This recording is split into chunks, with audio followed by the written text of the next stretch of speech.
கருவறைதான் மனதால் நானும் அன்னையே மறவேன் என்று முன்னையே.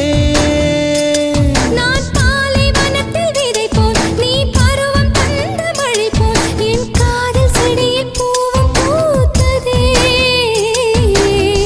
உன் விழி திறந்திருந்தால் விடியலி தேவையில்லை. உன்னை நான் துறந்திருந்தால் உயிரது சொந்தமில்லை. இத்தனையும் இனி கிடைக்குமா? கிடைக்கும் கிடைக்கும் நான் கூட சொல்கிறேன். அழகே பிரம்மனிடம் மனு கொடுக்க போயிருந்த